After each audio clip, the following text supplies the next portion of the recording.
मैं जिस विधानसभा क्षेत्र में हूँ, ये विधानसभा ऐसे ही नहीं, ये बहुत बड़ा विधानसभा क्षेत्र है। यहाँ से जदयू के विधायक लगातार 5वीं बार विधायक रहे हैं नरेंद्र नारायण यादव, और बिहार विधानसभा उपाध्यक्ष भी रहे, अभी वर्तमान में है। उस विधानसभा क्षेत्र में, उस विधानसभा की धरती पर आज प्रशांत जी यहाँ पहुँचे और एक बिहार बदलाव यात्रा को, सभा को संबोधित किए। हमारे साथ बातचीत करने के लिए बिहार आलमनगर विधानसभा क्षेत्र के संभावित प्रत्याशी कैसर जी हैं, इनसे बातचीत करेंगे। जी कैसर जी, हमारे चैनल में आपका बहुत बहुत धन्यवाद। जी आपका भी बहुत बहुत शुक्रिया। प्रशांत जी, आज इस विधानसभा जहाँ पे जदयू कोटे से यहाँ पर कई बार 5 साल से लगातार नरेंद्र नारायण जीतते आ रहे हैं, और इस बीच उन्हीं धरती पर आज प्रशांत किशोर बिहार बदलाव यात्रा को लेकर यहाँ पहुँचे और सभा को संबोधित किए। क्या लग रहा है?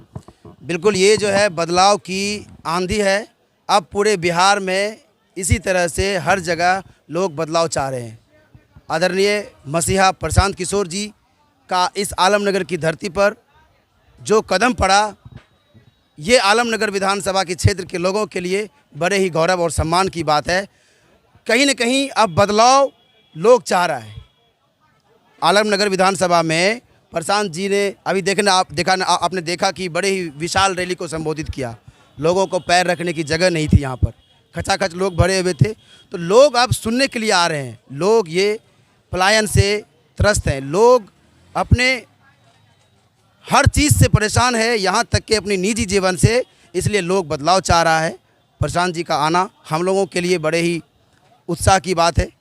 अच्छा प्रशांत जी, बिहार बदलाव यात्रा क्यों कर रहे हैं, या इस यात्रा का मकसद क्या है? देखिए, इस यात्रा का मकसद सबसे पहले तो जनता तक अपनी बात पहुंचाना कि जनता, बिहार की जनता को हमेशा यहाँ के नेताओं द्वारा बेवकूफ़ बनाया गया है, वोट लेने की मशीन बनाई गई है, हमें मज़दूरों की फैक्ट्री बनाकर रख दिया गया है। हम बिहारवासी एक गाली जैसा हम लोगों को प्रतीत हो रहा है। इसलिए प्रशांत किशोर जी का जन जन तक इस बात को जाकर अपने मुखारबीन से, अपने मुंह से समझाना।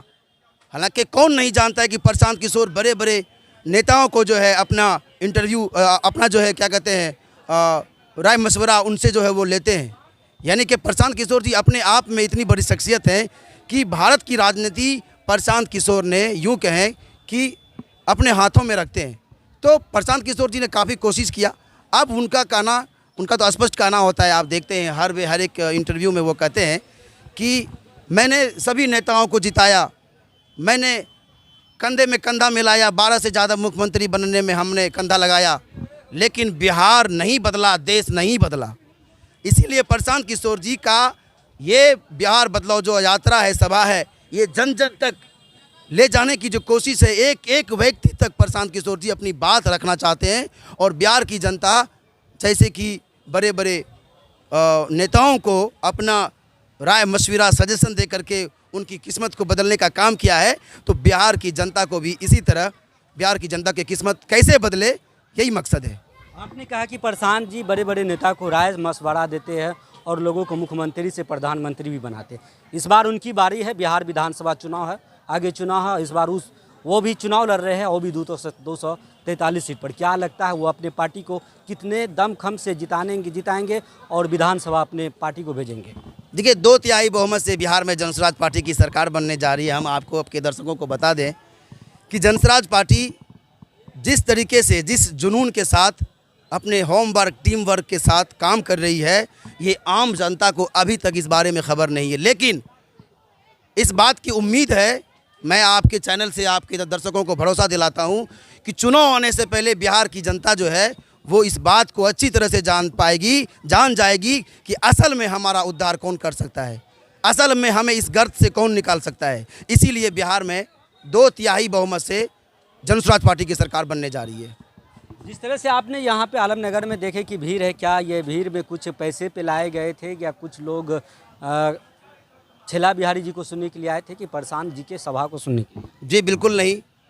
ये जो लोगों की भीड़ थी, ये बदलाव की भीड़ थी। यहाँ कोई पैसे से भाड़ा करके लोगों को नहीं मंगाया गया। आप जा कर के पूछे, आप जाए, अभी भी हज़ारों जनता आप देख सकते हैं, अभी भी जाने के लिए कसमकस की स्थिति में है, जाम लगा पड़ा हुआ है हर जगह। तो ये बस बदलाव प्रशांत किशोर के मुंह से, हालांकि मोबाइल पर तो सभी तक बात पहुंच रही है, लेकिन लोग अपने आंखों से प्रशांत किशोर जी को देखना चाहते हैं।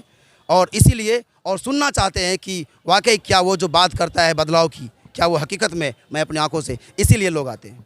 चुनावी समय में सभी लोग बड़े बड़े वादे करते हैं, लेकिन जनता के बीच फिर जीतने के बाद जनता अपने आप को नेताजी ऐसी और ऐसी का हवा लेते रहते हैं। तो क्या लग रहा है जनता कैसे इस पर विश्वास करे? देखिए, इस बार जनता के ही हाथ में सब कुछ है और जनता को लंबे समय तक आप बेवकूफ़ नहीं बना सकते। हम शिक्षा की बात कर रहे हैं, जैसे ही हमारे हाथ में हमारे पास शिक्षा होगा, हम यूं ही जो हमें बेवकूफ़ बना करके हमारा वोट लेते हैं, हमें डराते भी हैं, धमकाते भी हैं, अलग अलग जगह पे अलग अलग बात है। लेकिन अब जनता जो है वो पूरी तरह से किसी के बहकावे में नहीं आना चाहती है। जनता सिर्फ बदलाव चाह रही है।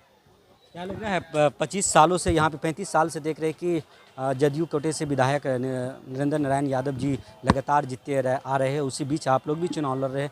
क्या कुछ टक्कर होगा या फिर एक तरफा वोट होगा? जी बिल्कुल, इस बार हमारे जो है विधायक जी माननीय नरेंद्र नारायण यादव जी का इस बार जो है अंतिम कार्यकाल है। अब यहाँ से आलमनगर की जनता त्रस्त हो चुकी है। अब आलमनगर की जनता भी बदलाव चाह रही है। यहाँ पर निश्चित तौर पर जो है नए विधायक आपको देखने को मिलेंगे और वो जनसुराज पार्टी का ही विधायक होगा।